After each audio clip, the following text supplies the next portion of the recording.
Everything in our power not to do an emergency podcast when the big news broke earlier this week. Huge news. He's back. Everyone's favorite Eagle, Noah Tagoa. Yeah, Dave actually texted me when when the Eagles made some practice squad moves. Said emergency pod. I'm like, oh, what happened? I hadn't seen the roster moves yet, but yeah, Noah's back, and we actually got a couple tweets asking if we were going to do an emergency. You know a bit's gone too far when people start tweeting you about Noah Tagoa. Yeah. Noah Tangiai is his real name. He's back on the practice squad. This is the Eagle Eye Podcast presented by Nissan. He's Reuben Frank. I'm Dave Zangaro. Noah, we love you. We apologize for butchering your name all these years. He might legally change his name to Noah Tagoa. He might legally get a restraining order against us. That's possible as well. Yeah, a few moves from the Eagles the other day. His third stint here, by the way. Yeah. So we've had 3 opportunities to get it right. Yeah, we refused. The big news in that bunch was actually Justin Evans. His 21-day practice window was opened. So he's a guy who kind of everyone forgot about, but he was a starter to begin this season. So we'll kind of figure out where he fits into this whole thing. Noah Tagoa is back. They also signed if we're not doing shtick, you can say his name correctly, maybe. All right. Noah Tangiai is back on the practice squad. A few other practice squad moves. We'll talk about all the roster stuff. We'll talk about who the Eagles might be getting back this week for Kansas City. We have matchups in a little bit. You did a piece looking at the Eagles' free agents from the 2022 season and where they ended up, how they're doing. So we'll go through a little bit of that later. But let's first kind of begin with some of the players who might be coming back for this game. So we think Cam Jurgens, Bradley Roby, maybe Grant Calcaterra, maybe Justin Evans. When you look at that list, like who's at the top of it for you in terms of importance? Well, Cam Jurgens is most important, and they did okay without him. They scored a lot of points. They won a lot of games, but they need him. They need him certainly in the running game. They need him for consistency on the O-line. Not to take anything away from Sua and Tyler Steen, who started the last game, but Cam Jurgens is a starter for a reason, and they're lucky with these injuries. That he missed 5 games, but they haven't really had those. Other than Avante, they haven't really had those season-ending, things that you really worry about. So it'll be good to have him back. I thought he might play against Dallas. They're very conservative with these things, and I respect that. And they want to give guys as much time as they need. It's like they don't look at it like, oh, it's Dallas, we got to have. It's just like, you know what? When he's ready, he'll play. So I'm sure he's ready now, and they could sure use him. Yeah, it's interesting because you're right. It probably has to be Jurgens at the top of the list because we don't really even know what Roby is. He's played 55 snaps. He's a veteran, so we kind of know what he is, but he's over 30. He's a cornerback. But the nickel spot has been such a revolving door that if he gives them some stability there, he could end up being more important to get back. That's true. And certainly the potential drop-off from him to whoever they've been running out there might be bigger than from Cam to Steen. It's possible. We don't know where he is. I think they've used 9 different guys in the slot now. Like 9 slot corners, or are we including when Slay will take? Yeah, including Slay and Bradbury. Yeah. Everybody from Josiah Scott to Eli Ricks to Zach McPherson, and you're going back to training. Sidney Brown. So I thought I got his name wrong again. The way he looked at me, it's like, oh, well, you said Zach McPherson. Yeah, well, I'm going back to the start of camp. He was the backup. Sure. Mario Goodrich was the back. He was the guy for a while. There's not a lot of D-backs on the roster. Josh Jobe doesn't play in the slot, but there's not a lot of guys who haven't played some snaps in the slot. So it's going to be, I think just having 5 set guys is going to help the secondary. I don't know how much, but it'll help. Yeah, to me, it's like the run game question. I don't think it's all just like getting Cam Jurgens back will be the fix. Kind of like, I don't think just having 5 guys in the secondary will be the fix, but it's a good start. Yeah. And to get to 8-1 with 17 different defensive backs playing, includes Keely Ringo playing 1 snap, but they've used on defense. They've used, different combinations every week. So just to have that settled is going to help. I'm really curious to see what Roby gives them. like you said, 55 snaps. I thought he was okay in those 55 snaps. It's a small sample size, but he's a guy who's played that position. He's experienced. He's he's not going to back down. He's not out there learning on the go. So I would expect it to help. We just don't know how much. Yeah, I think just in terms of like a play style perspective, he could be a nice blend of what they've been trying to do with Sidney Brown and Eli Ricks, whereas like Sidney's the early down hard hitter and Eli's the more finesse guy you want out there on passing downs. I mean, Roby's not that big, but he has some physicality to him. We've seen him be willing to bump at the line of scrimmage a little bit more, so he brings that element on early downs. And then, I think we'll see how much he has left in terms of the wheels, but I don't know. Like it's tricky. It's a shame that he got hurt because I really thought they were going to use that month to figure out whether or not he was the guy. Yeah. And then if he wasn't the guy, you could have made a trade. Right. Yeah, I mean, I don't know if they would have because I don't know if you're trading for two defensive backs. True, but Howie would. When you have a team that's 8-1 and you're going after the number 1 seed, Howie will do what he has to do. But yeah, it's kind of. They've kind of got all their eggs in that basket. Yeah. There's really not. I mean, you can go back to what you've been doing. You could, but it's not ideal. No. And we've talked about the rotating of positions. Desai seems more willing to do it than most defensive coordinators. Sure. And non-rotational positions. Like, that's typically not a position you rotate. It's not even a full-time position. So to rotate it is. Almost is, but it's not quite. It is my favorite moment, though, when you have the nose tackle running out to get the smallest guy off the field, or vice versa. I don't know. I don't know what to expect from Roby. Let me go off script a little bit, though. What have you thought about Kevin Byard? And like, are you a little nervous that he just might not have that much left? I don't get nervous about sports games. Okay, but you know what I mean. Yeah, on the one hand, you're like, it's 2 games. It's tough to change teams in the middle of a season, learn a new defense, but he hasn't played well. He's looked slow. He's looked out of position. Now, indecisiveness can make you look slow. Absolutely. When you don't really know the playbook, you can look a step slow. So he's had 2 weeks here to kind of immerse himself in the playbook, and we'll see if he does any better because they got some challenging offenses coming up here in the next month or so, and I'm really curious to see how he does because he did not play well those first 2. Like the first game, we're like, all right, understandable. Got there 4 days ago, yeah. Yeah, but the Dallas game, and look, they have, Dak was really locked in that day, and nobody in the secondary really looked good, except Reed on the last play. Well, the whole defense on the last play, but. Yeah, I'm really curious to see if he bounces back. Because, like you said, we don't know about Roby. Bradbury's been disappointing. Slay's been okay, but not the Slay that we're used to. Yeah, he's been their best defensive back. I think Reed has. I disagree, but yeah, I think Reed's been their best defensive back. But there's so many questions in that secondary, so you can't really afford Byard just coming in and not being. I mean, this guy was an All-Pro 3 years ago. He's not going to be that, but they need him to be solid. Yeah. Do you think there's any disappointment from the team that Sidney Brown isn't the guy, like right now? Because they were so high on him when they drafted him, and we both kind of thought, oh, man, he's going to win a starting job either out of camp or early in the season. And, I mean, they went through hoops to not make him a starter. Yeah. Really. I mean, it was Blankenship and Edmonds and then Evans. And, they were giving Kayvon Wallace first-team reps, and then they cut him. So I was a little surprised that Sidney didn't make more of a push to be a starter. Yeah, I think that's fair. And he's I don't think it means anything like long-term necessarily. Rookie third-round pick.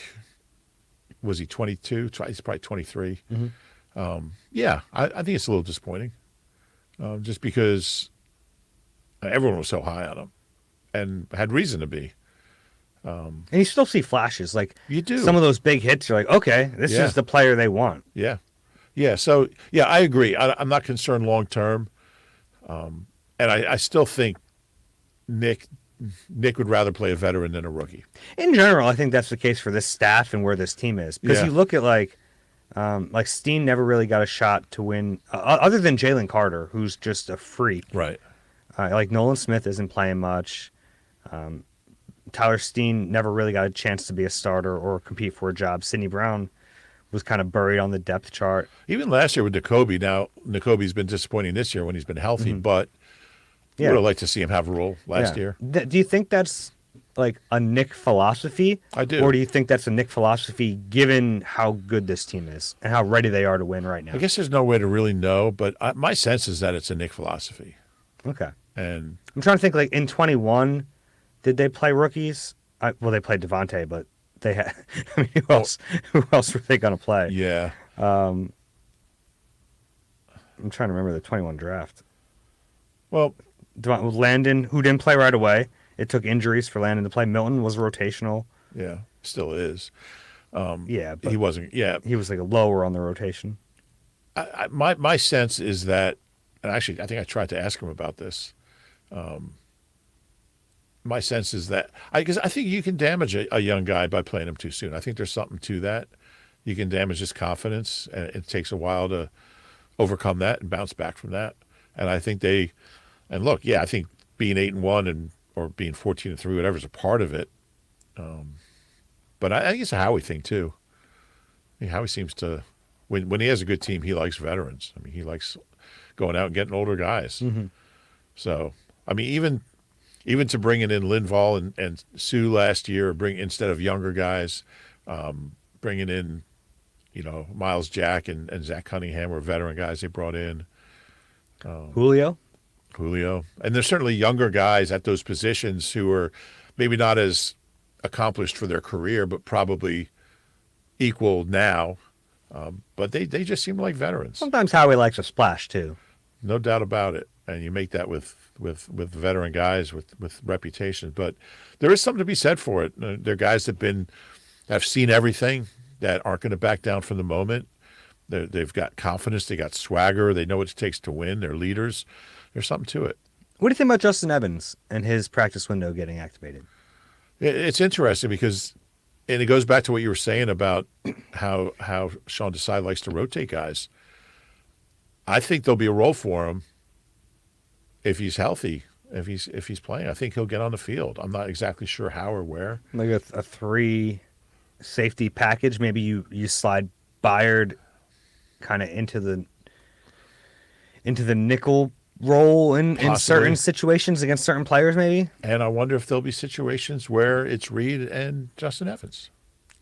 Let's see how Byard does, but we'll see. That would be a disaster. It would be a disaster, but Okay.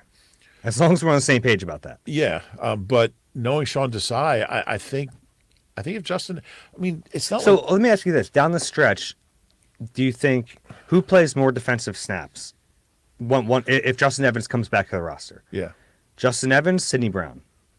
Justin Evans. Really? Yeah. Okay. Yeah, I mean, we've seen Sean Desai find ways to rotate, and maybe there's a package he believes Justin Evans is better at than Byard. I don't know, but I just my hunch is that he's going to have a role. I don't get this team's infatuation with Justin Evans. No, I don't either. And the injuries, I mean, he's played 48 games in 7 years. Mm-hmm. What year did he come out? 17? Like Howie loves a Justin Evans. Yeah, he does. That's the reason. So that was the story. They were looking at Justin Evans when they saw, and they were like, "Who else you got?" And they were like, "Oh, let's see, you got CJ GJ here. You want him?" But they were looking at Justin Evans. Yeah. What in the world do they see in Justin Evans that I'll never forget that day at training camp when I walked over to him. I was like, Justin Evans is getting all the reps. And you're like, no, he's not. I was like, no, he's got like every rep. Was that when they were split field? Yeah. Yeah. Yeah. And, it might have been joint practice. Yeah, I think so because I was watching the offense. I'm sure. And I got to do my practice observations. So I got to rely on you for the other side of the field. Yeah. And you know how serious I take those practice observations. So I was probably like, "Are you sure?" And I was like, yeah, I'm sure. And I was like, I'm going to write that Justin Evans is in the mix to be the starter. Like, really? I'm like, I think. And then the next day got all the reps, and the next day got all the reps. But I mean, it's almost like with Justin Evans, it's like, an injury to be named later type of deal because he's just always hurt. Man. Yeah. So even if he does have a role, whatever it is, he's just going to get hurt again. And he is a special teams contributor. He is. So, I mean, even though special teams has played very well this year, shockingly, I would think he'd have a role there a little bit. Yeah. All right. And then they're going to have some roster decisions to make. They will. I would assume we'll see Nakobe go to IR. Maybe Dallas Goedert goes to IR. So you have a couple options. Not ideal to be putting guys on IR, but you have kind of built-in spots ready to go. Yeah, and I think Josiah Scott might be expendable. Yeah, at this point. You have to keep a practice squad guy from another team for 3 weeks, and he's done 3 weeks. He's done that now. Yeah, that's a good point. Quez Watkins. Let's talk about him a little bit. We don't have to talk about him too much. They didn't activate his practice window. I thought that was coming because last week he's on the practice field, like on the side field, catching passes. And then even on the last day of practice before the break, he's like stretching with the team. So I thought, he's about ready. Yeah, he might be about ready. Yeah. Do you think they're just like pushing it off? Yeah. Yeah, I think. Look, is he going to help this team? I don't know, but I know the way Nick thinks. Yeah, and I still go back to, was all of that trying to boost his trade value? I don't know if Nick's thinking that far ahead. I don't want to make it sound like a shot at Nick. I think Nick is in the moment. Like, he likes this player. Yeah, maybe. He thinks this player is good. He said plenty of times, well away from cameras, how much he thinks of Quez Watkins. That's true. That's true, but I mean, he could also be trying to set an agenda there, but maybe not. You're giving Nick an awful lot of credit here. You got him as a mastermind. Guy got to a Super Bowl in his second year. Yeah. But he's a I don't know, good coach. I don't know if he's like playing chess out here. where does he fit in? Like, Yeah, that's the thing. I don't know. Would you rather just keep the 5 you have? yeah. I wonder if Quez goes to the practice squad. Yeah, you could cut him and Nobody's going to he'd claim clear him. waivers. I would think. No, nobody's going to claim. No. And if they do, good luck, Quez. Yeah. Have a nice career. But I think there's a chance of that. I could see that. Yeah. All right. Let's pick one player each that we want to see more from in the second half of the season. I'll let you go first. Yeah, I'm going to say Boston, and hopefully Boston's back after the break. He missed the Dallas game for personal reasons, missed all week practice. So hopefully everything's okay. I just think he was at the Boys and Girls Club like fashion show. He was there as a model. So that's good to hear. I think he's he should be back this week. Okay. But yeah, I just think he can add some juice to the running game. Just to add, and like people think of Boston as like the. I mean, Boston Scott's had a nice career. He's averaged like 4.4. I don't have it up here, but he's averaged like 4.4. He's got 20 touchdowns in his career. I don't think he's a starter, but I just think he's a really nice change of pace guy. The running game's not working, and there's a lot of reasons for that. I think DeAndre Swift's performance is one of it. He just hasn't been as good as he was early in the season. And I think DeAndre Swift rushed for more yards in the first 3 games than he did in the next 6. Yeah. It's not great. And his rushing average is probably twice as high. Exactly twice. 6'8" to 3'4". Yeah, I was going to say 6'6" to 3'3". Yeah. But they could use a little change up in there, a little change of pace, and they're real attached to Gainwell, and he's got his role. But I'm just a Boston Scott fan. I mean, there's a reason he's been here for 6 years. 6 years. That's wild. Yeah, isn't it? And I just like what he gives this offense, and I wouldn't want to defend him as a change of pace guy, like second series of the second quarter or something like that. Third quarter, you're just getting a beat on Swift, and here comes Boston Scott. I'd like to see him have more of a role. What's he got? 8 carries all year?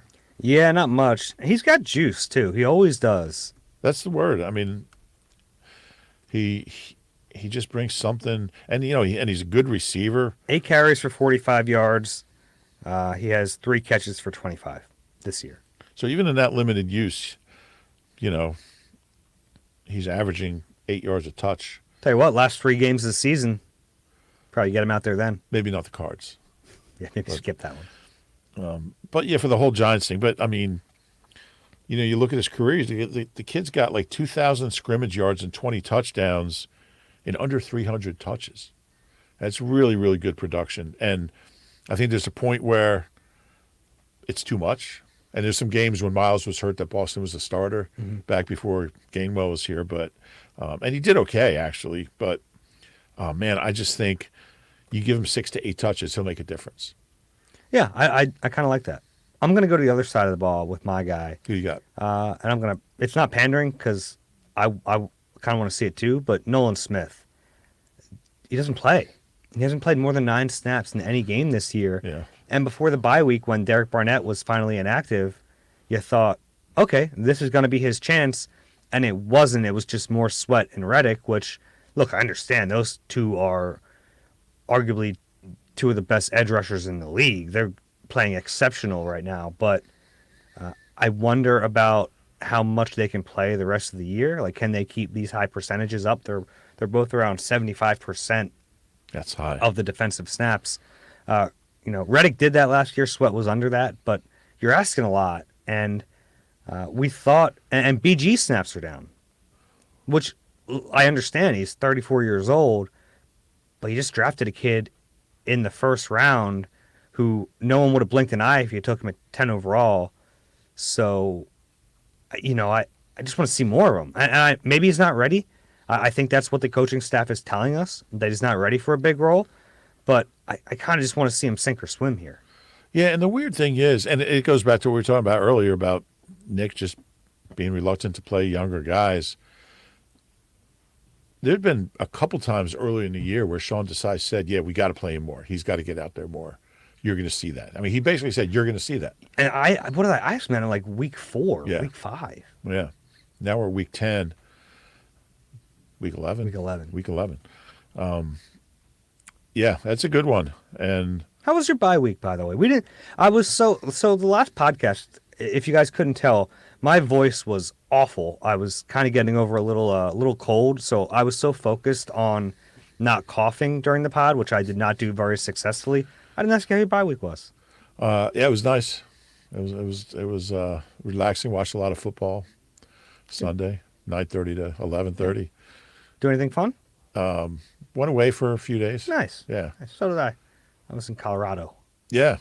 Yeah, I was closer, but I felt like I was far away. That's the nice thing about Pennsylvania. Like, there's places you can go that are under 2 hours, and you really feel like you're in a different part of the country. Yeah. Like, I have a friend who was actually just in Stroudsburg. You ever been to Stroudsburg? I have not. It's a cool little town. It's a real old-timey, old-fashioned town. With a really cool downtown area, like 4 blocks of like stores and restaurants, and there's an old theater there, the Sherman Theater. They have concerts there, and you can get there. It's like maybe 40 minutes past Allentown. You can get there in well under 2 hours, but you feel like you're in a different part of the country. Yeah, it's fun. And then you have the river and all the river stuff. You go Whitewater, not this time of year, but yeah. So that's not where I was, but I do like it up there. You'd enjoy Stroudsburg. I'll go to Stroudsburg. Yeah. Check it out. Maybe we should do a podcast in Stroudsburg. We should do it like during the off season, like pick out like random spots in Pennsylvania and just kind of maybe we could get like the Pennsylvania Tourism Commission to be a sponsor. That'd be fun. Yeah. Live from Elizabethtown. Live from Wormleysburg. It's Dave and Rube. I like that. All right. Yeah, we can get back to Nolan Smith. I just realized that I didn't want to be rude and not ask how your bye It's was. okay. Okay. How was Colorado? You were just there not too long ago, right? Yeah, I spent about 4 or 5 days, did a little road trip. It was really cool. Went to some national parks that I hadn't been to. I've been checking off national parks. People who know me know that. I'm up to 37. Wow. Yeah. It's pretty cool. That's really cool. Well, I've gone running in 42 states, and like when I traveled with the Eagles for a long time, I would find a state near where they were, and I would like on Saturday I would try to fly in early and go to fly into Dallas and drive up to Oklahoma, like fly into Minneapolis and go across to the Dakotas and that kind of stuff. But one state I've never been to is Nevada. Oh, really? I've never been to Nevada.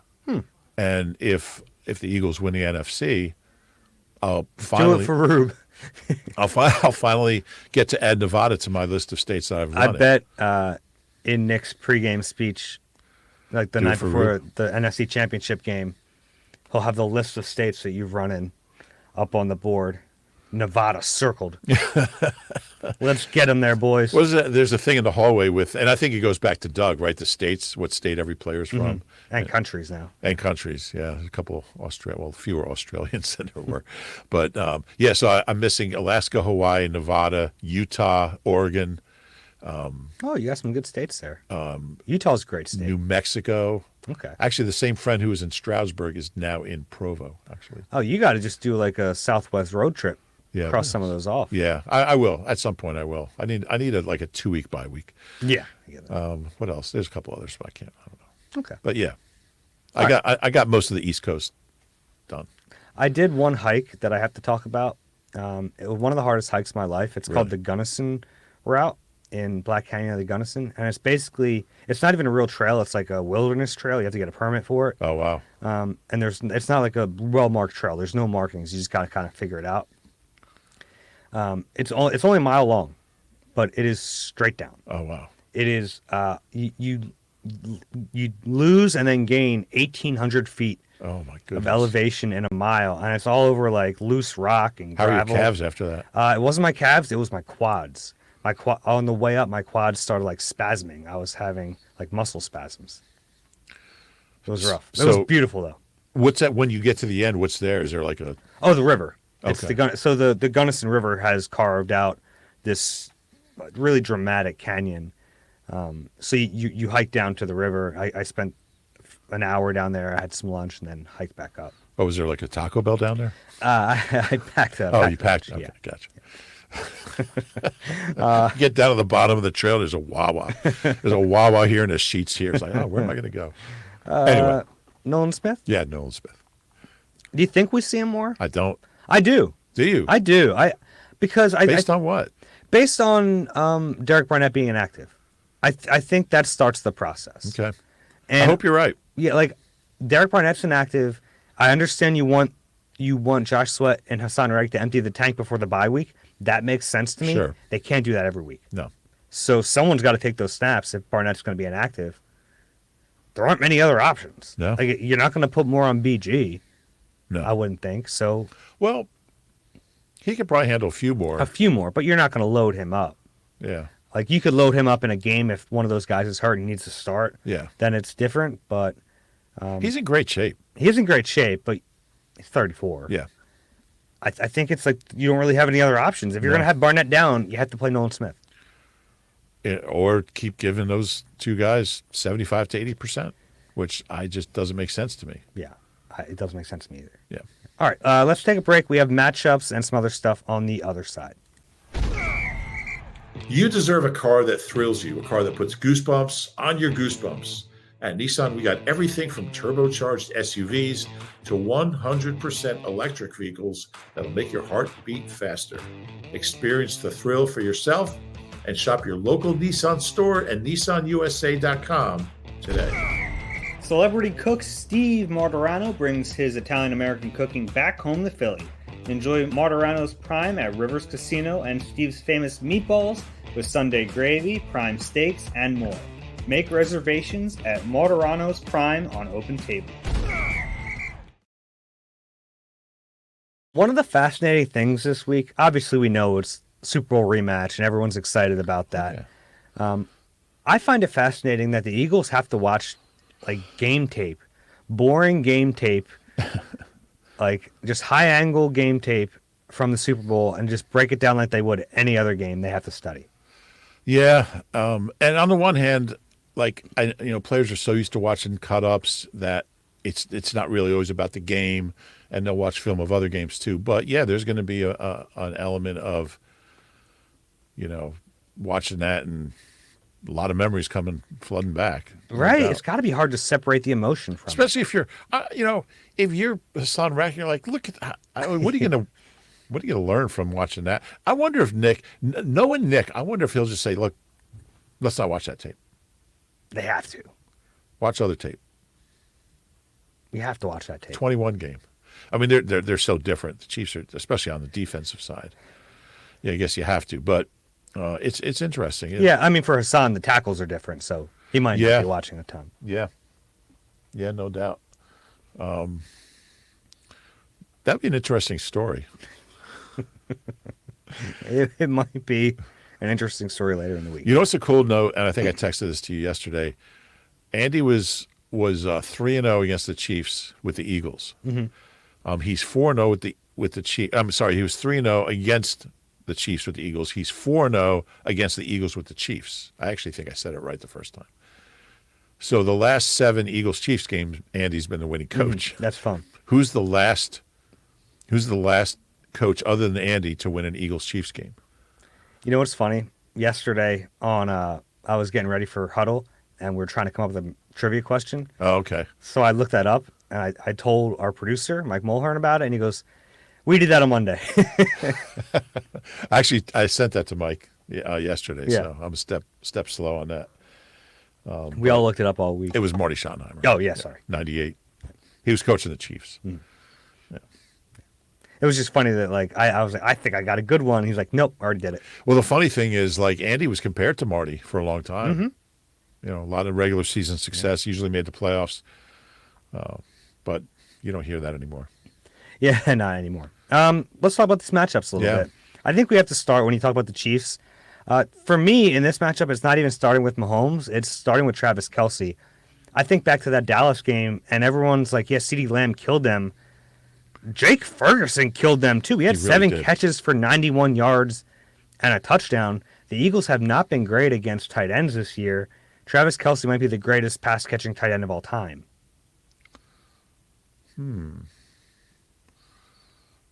Josh Perkins is up there.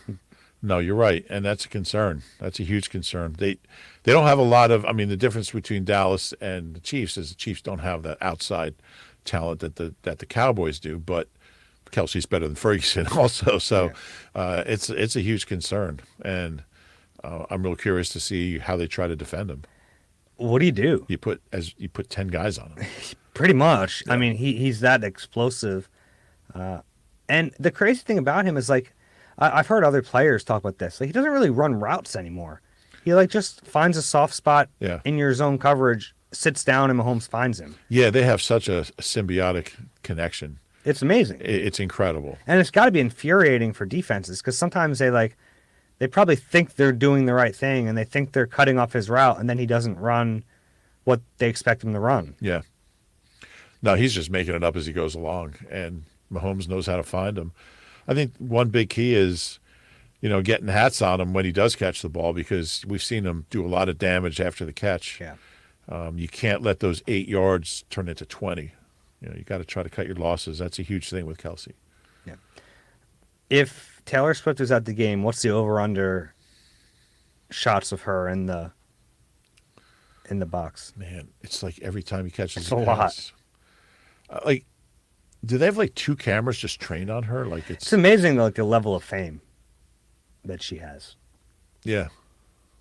Right? It's like, yeah, she's pretty well known. Yeah. Maybe the most famous person in the world. We had that conversation last year, and it wasn't her. Who do we agree on? Well, I don't think we ever agreed. No, we really don't ever agree on much.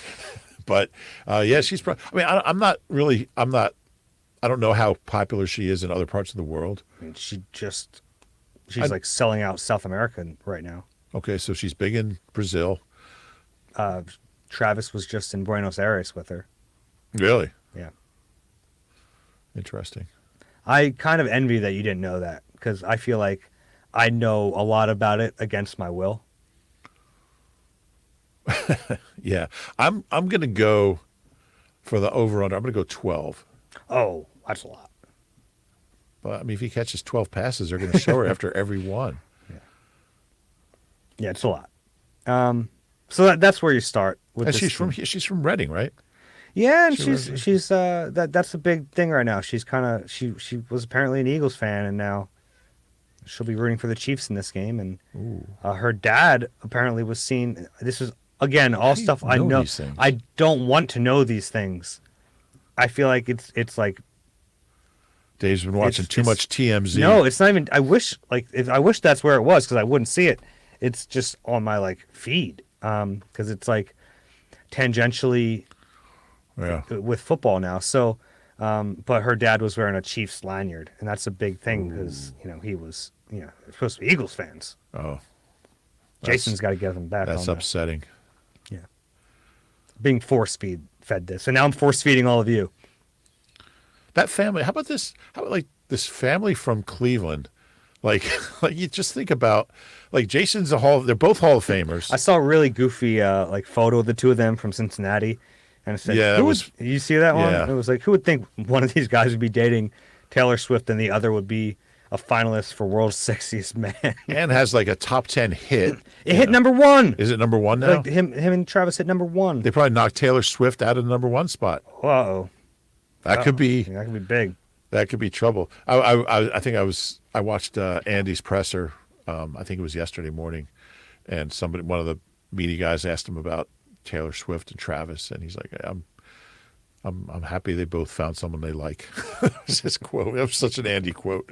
All right, let's move on. Thank God, the world's biggest celebrity isn't dating an Eagle because that's the last thing we need. It's a lot. It's almost too much that she's dating the brother of an Eagle. That feels like a lot for me. I mean, what current Eagle would be most likely to date a superstar celebrity? Oh, that's fun. I don't want to speak out of turn. I don't know necessarily who's single. I don't want to get them I don't think trouble. it really matters. Okay. No, who's the next biggest? Ariana Grande, is she the next biggest? She's pretty big, I think. Yeah, she's pretty big, I think. She was in that show Victorious. I know that was one of your favorites. I mean, you're the one who brought it up, so. Yeah. Yeah, I mean, I don't know. I'll have to think about that. Okay. We can revisit that. Yeah, are we still talking about Nolan Smith? All of this. We've been talking about Nolan Smith for 19 minutes. Can we get back to football? Yes, please. Yeah. Matchups. Yeah, so Eagles pass rush is obviously a really big advantage in this game. It was also an advantage in the Super Bowl, and we saw how that worked out. Hopefully the field will be a little better in this game. The Chiefs have two new tackles. They have Donovan Smith at left tackle, Juwan Taylor at right tackle. I think the Eagles have a decided advantage there, but this is crazy. Patrick Mahomes has been sacked 12 times all year. And what makes it more crazy is... Yeah, he holds the ball. He's, on average, time to throw is 3.02 seconds. And the average is 2.2? Way under that. Yeah. So, you would think, you say, all right, maybe this line it's an average line. He's only been sacked 12 times. Man, he must be getting rid of the ball really quickly. That makes sense. Nope. He just has this crazy ability and pocket presence to not get sacked. And he's not super fast. I mean, he's just nifty. He's fast. Yeah, he's just so slippery.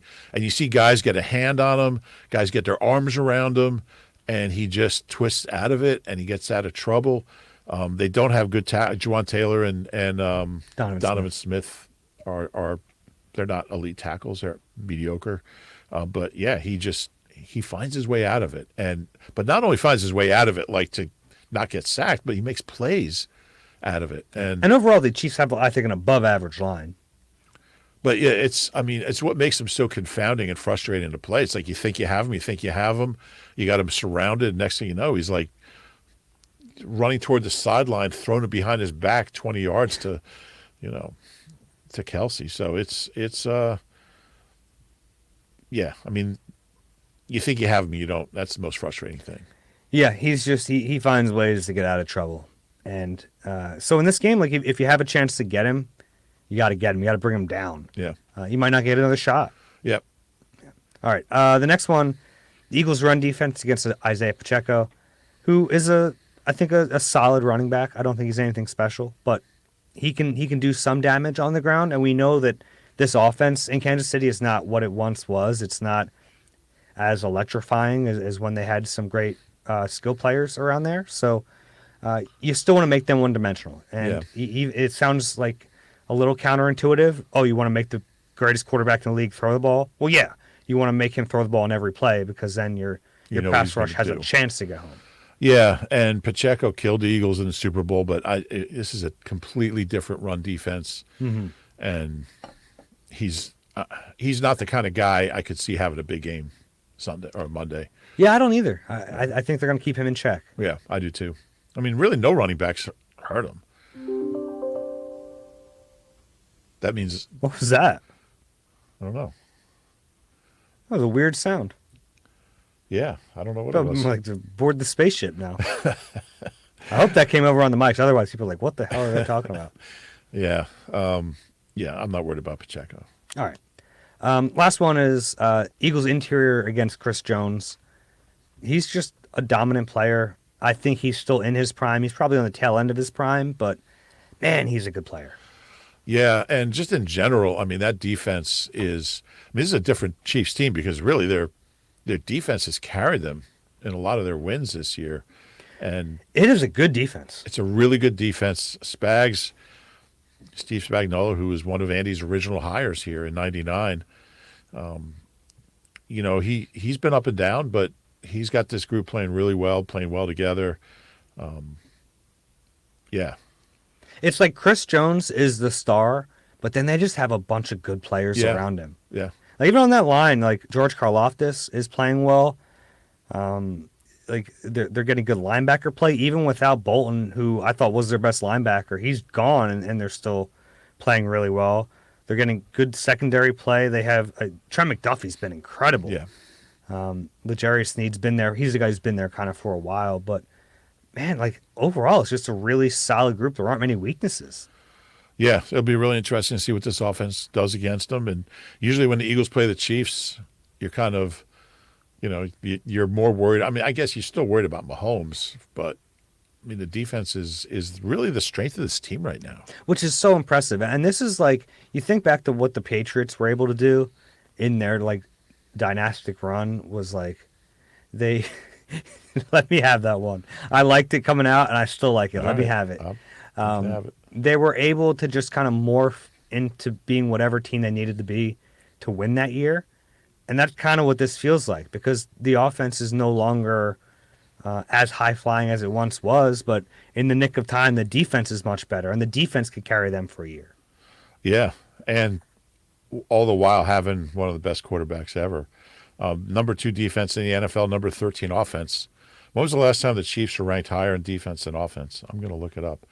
It was 2016. Dynastic is a word. Really? I landed that one. You landed that one. Relating to a line of hereditary rulers of a country. Or in this case, an NFL. You got any more matchups? Yeah, well, we talked about secondary a little bit. I think the one area where you like the Eagles, if there is a weakness in that secondary, it's the third cornerback. And it earlier in the year, excuse me, it was a lot of Josh Williams. But recently, it's been more Jalen Watson as the third corner. So Trent McDuffie, who's been fantastic, will play outside and then slide inside for nickel downs. And then they'll put Watson on the field. So I think that's an area where I feel like, which guy do you circle? Probably him. Yeah, and we'll see what the Eagles can get out of their third receiver. Well, that's not how that works. Well, it is because if he's not respected, then I mean, you got to have somebody who can make a play there. Yeah, but I mean, you can kind of dictate matchups by where you line up too. No, we'll see. Okay. But I think you can run on the Chiefs. That's and that's where my last point here is. You can definitely run on them. They're 17th in the league in terms of yards per game, but they're 27th in yards per attempt, 4.5 a pop. You can run on this team, and I think you might need to. And this is what's so interesting about this matchup is the Eagles haven't really run well on anybody in a month. So, yeah, but everything's fine. Well, we'll see. I mean, if you can't run on the Chiefs, and I think you're going to need to, that's going to be a bigger concern. That was a reference to Sirianni. Yeah, Nick said he's not concerned about the poor performance running the ball lately. But poor performance. Yeah, you don't think it's been poor? I'm Nick. Oh, thanks, Nick. We'll see. We'll see how it goes. Swift, like earlier this year, we're talking about, man, should they re-sign him? Should he, like, he has 130 yards in back-to-back games, and he looks great. Ever since then, 170, well, right? well, yeah, I'm saying Oh, 130 or more. 130 or more, Okay. yeah. And then since then, I mean, it's not much. No. And Hasn't gone over 70, I think, since then. yeah, he had one game where he was at 4-1, but every other game's been like in the low threes or worse. You don't really see that. You don't really see that from running backs, that kind of disparity. I'm trying to think of the last. I mean, usually a running you get what you get from a running back. So And I don't think it's all on him, obviously. I don't either, but I do think there's been a lot of carries where he's not hitting the right hole or he looks sluggish. Let me ask you to divvy up the pie here in terms of run game failure. So out of 3.1415, so we're taking pie and divvying up. No, there's a pie in front of us. Oh, a pie. Okay. Yeah, that represents their struggles in the run What's your game. favorite kind of pie? I like a peanut butter pie. Really? Yeah. Interesting. There's an Amish place in I forget the name of it in Medford. You're saying Colorado. No, that make a mean peanut butter pie. Really? I was at an Amish bakery during the week. Yeah. It's They're incredible. doing good things, the Amish. Yeah, I'm a big pecan pie guy. Okay. You Yeah. say pecan or pecan? Pecan. You say pecan. I guess. That's in the middle. My- That's in the my- middle of what most people My say. aunt. Most people say So one pecan time or pecan. we went out to You say Cleveland, pecan. out to South Euclid actually to visit my mom's brother and his family. Rest in peace, Marv. Marv's grandson, Coach Jason Kelsey in soccer, in youth soccer. But anyway, my aunt made pecan pie, but she made it with walnuts. But Okay. she called it pecan pie because she used the same recipe. She just subbed walnuts for pecans. I don't think I've ever heard anyone say pecans. So that's not really the point of the story. It's that she I'm a little sorry. Yeah. claimed. So I was like, well, it's walnut pie. She's like, no, it's pecan pie. It's just made with walnuts. And it's just always bothered me. I get that. Yeah. That's false advertising. Well, she didn't advertise it. That's just what she called it. So, She advertised it to you, huh? I don't know if advertising is the right word, but anyway, we're still talking about Nolan Smith.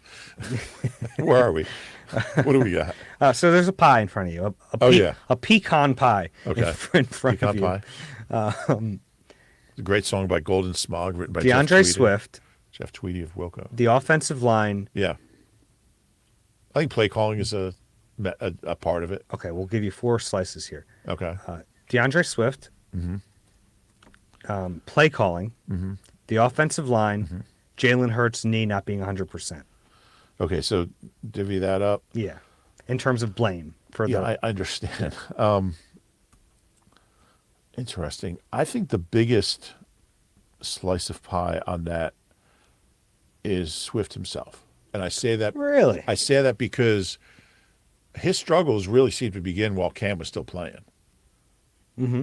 So I'm gonna go 31% DeAndre. Okay. I'm gonna go and also when Jalen was still healthy. So Jalen's gonna be the smallest. I'm gonna go 17% Jalen. That leaves me 52% to split up. I'll go I'm gonna go play calling 28 because I don't think and part of play calling is mixing up the backs. And, Okay. So that's 59, 69, 70. So that leaves 24% for the O-line. So just give me 1, 2, 3, 4. Like most blame. Swift least blame. himself is Yep. number 1 at 31. Okay. Play calling's 2 at 28. I guess the numbers don't matter as much. O-line's 3, and Jalen is 4. Okay. Yeah, Interesting. I guess.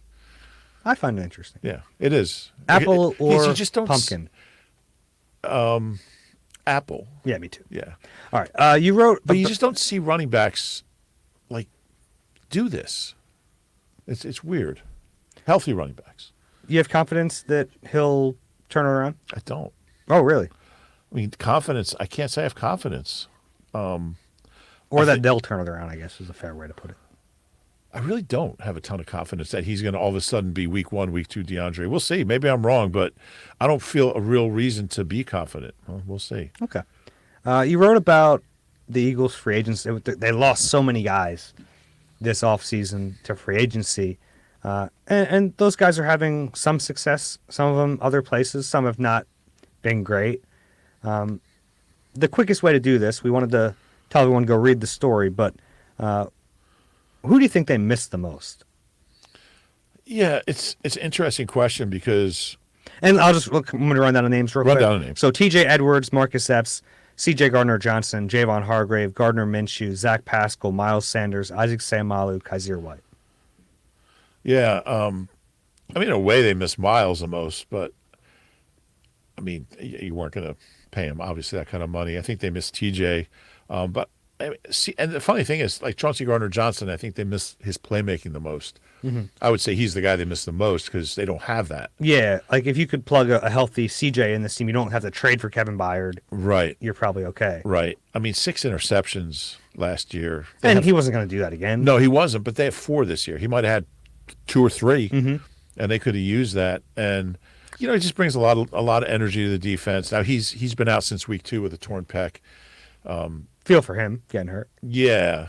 They haven't ruled him out coming back. I can't imagine he will. Similar to Avante. Yeah. Yeah, exact same thing. Avante was week 2 also, right? Yeah. Yeah, I just like CJ. I like having him around. He wasn't a perfect player by any means. He was, you know, when he didn't get turnovers or takeaways, he had his ups and downs. But I think out of all these guys, they could probably use him the most. And that makes sense because he was the one guy on this list they really did try to keep. Yeah. Yeah, they did. Yeah, really the only one, right? Mm-hmm. As far as we know. I mean, you know, Hargrave is a nice player, but he's playing well. He's playing okay, but $84 million over 4 years for a guy who's 30. Yeah, Eagles upgraded in that spot. They did. Which feels like a slight to him, and it is not. It's praise of a rookie. And Isaac's playing well, but yeah, they drafted his replacement. So, but none of, you know, the only ones that are, I mean, on good teams, Isaac's on a 6-3 team, Hargrave's obviously on a really good team, but most of them, they're not. I mean, they're not. These guys aren't doing real well. Mm-hmm. Marcus Epps has been disappointing to me. He hasn't done anything down there. I haven't watched a lot of Raiders. When he became a starter here, I thought he was going to be a really good player. I think he was going to be all over the field, forcing fumbles, getting a couple picks, knocking balls down. Haven't seen it. But anyway. Yeah, he's already made it, really. I mean, he was a 6th-round pick. Yeah. All right. We don't have to give predictions. We haven't even seen this team practice yet. Yeah. It's a really tricky game.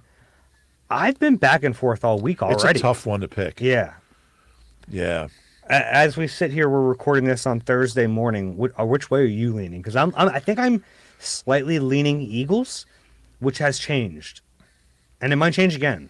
So you're big on like whatever your first instinct is to go with that. Yeah, I don't have a first instinct on this one. But how can it change if you don't have a first instinct? Well, it had to be something you felt first. I think the first thing I thought was I got to pick them to lose at some point, and this is probably like you're looking at it from a logic standpoint. Like this is the game you would expect them to lose. Yeah. Chiefs have had their number. It's on the road. It's going to be their really first road game all year where it's just right. a hostile crowd. Yeah. There aren't going to be many Eagles fans there just because that's a hard ticket. Yeah. So like all those elements kind of line up to a loss, but and you have Andy coming off the bye, which is really tricky. But the more I think about it, like I think the Eagles are a better team. I do too. Yeah. I don't know. I don't know what I'm going to do. I guess the Chiefs are probably favored by a couple points. 2.5, which is like straight down the middle. Home road. Home favorite. Yeah. And that's, I mean, we've been in that stadium. It's such an advantage. It's so loud in there. It is. You know what's crazy is that Arrowhead Stadium, which is a beautiful place. It's an older stadium. Tough to get into. Yeah. Yeah, they put the media parking like 2 miles away, but I just mean from like a driving in there standpoint. Oh, It's yeah. like the long line of cars. remember we were in that line and we ended up driving down the berm, like driving down Yeah. the grass to get in the lot because we weren't moving. Probably get there pretty early on Monday. Yeah. But it was designed and built by the same people that built the vet, like a year later. Jeez. But that's what happens when you maintain a stadium and you put money into it. Yeah. So, I don't know who I'm leaning. I'm not leaning anywhere. I don't know. I got to see how they look in practice, how they look in stretch. Yeah, and it's funny because there aren't even a ton of injury questions, really. Like, I think we know they're going to have Cam back. I think we know they're going to have Roby back, and I don't know if it really matters if they have Justin Evans back. Right. I'm probably leaning Chiefs. Okay. Because I don't know if the Eagles are ready to. I'll tell you what, if they win this game, Yeah. it's going to be eye-opening because you're staring down this 6-game stretch. You win the first 2, you're in an incredible position. And now you have a Bills team that's really struggling at home. Yeah. Might be the cure for the lack of takeaways playing the Yeah, Bills. wait, Josh Allen's chucking it Yeah. up there. What happened to him? Is it the Madden curse? I've heard people compare him to Carson Wentz, and I don't think it's that far off.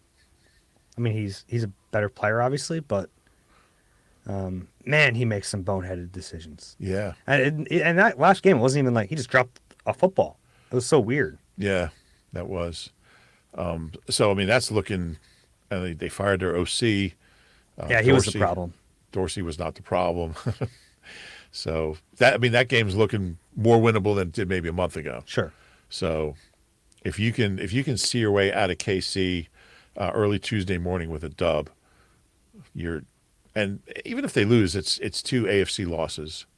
It's not the end of the world. Although the Lions did beat the Chiefs, yeah, so that could end up mattering Head-to-head. down the line. Yeah. head to head, the Lions, man, the Lions' schedule is so easy. It is, but also the last 3 games. Yeah. We talked about this on the last pod. That they play, what is it? Vikings. Cowboys, Vikings, Yeah. where the Eagles play Giants, Cardinals, Giants. True. So if it's close in those last 3 games, the Eagles have a good shot. I agree. Yeah, but I'm probably leaning slightly Chiefs, but that'll probably change a bunch of times. All right. Well, I know Barrett's going to pick the Eagles.